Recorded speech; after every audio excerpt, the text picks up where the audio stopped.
According to RBI, as of now, Digital India contributes, if it can be called a sector, contributes roughly 6.7% to the India's overall economy. We are, of course, at the cusp of, quote unquote, the fourth industrial revolution, so to speak. And lifeblood of that is going to be a digitally literate young population. And there are several challenges that India will have to address if it has to realize the goals of Digital India and, of course, becoming a $10 trillion economy and perhaps even more in the coming decades. What is the path forward? So I think the path forward is something that the government is already taking up in terms of existing technologies. So which is large-scale connectivity. So with the BharatNet 3 project coming up, and I hope that gets accelerated because in the last budget, it was announced that it will be delayed by 1 year. We very, very quickly need BharatNet 3 so that the hinterland of India gets connected. And therefore, the benefits of connectivity starts flowing in. Along with it, the localization of language becomes very critical. If we don't have localization of the content, there will be no reason for folks in the hinterland to connect. So we need that very, very urgently. Along with it, we need access to power because one of the critical reasons why we are not having the digital connectivity is power.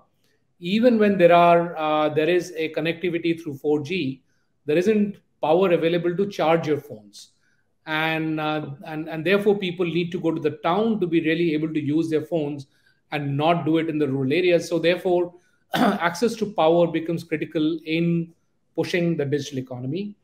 The fourth in the number of foundational points is the ability to actually manufacture locally as much as possible and therefore have control and technological sovereignty over the manufacturing supply chain.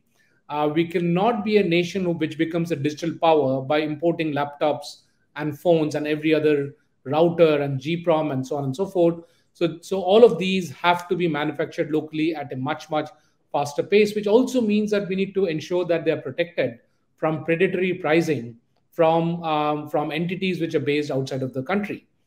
And lastly, we need to make sure that the next generation of digital, which is value-added computes, needs to be promoted much more significantly so that we have our own data centers, which starts exporting compute. We do value add on top of it. We provide artificial intelligence and so on and so forth. Having said these are the existing technologies. What we also need to do is make sure that the next set of technologies, including Web 3.0, which includes blockchain and IoT and so on, metaverse, all of these are also an area where India starts getting leadership, specifically AI. In addition, technologies such as quantum, which are still in its infancy from a commercial perspective, are areas where India jumps in.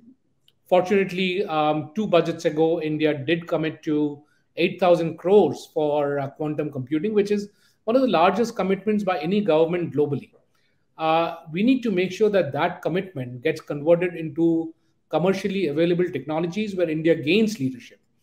so that it does not stay in the realm of research and realm of PhDs, but is converted into actual technologies, which leads to jobs and taxes to be generated from those technologies.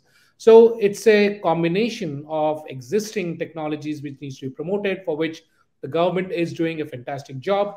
But in addition, we need to have an eagle eye on the next generation of technologies which are coming in. And India must take leadership in that, including 6G for that matter, where India obviously is working very hard.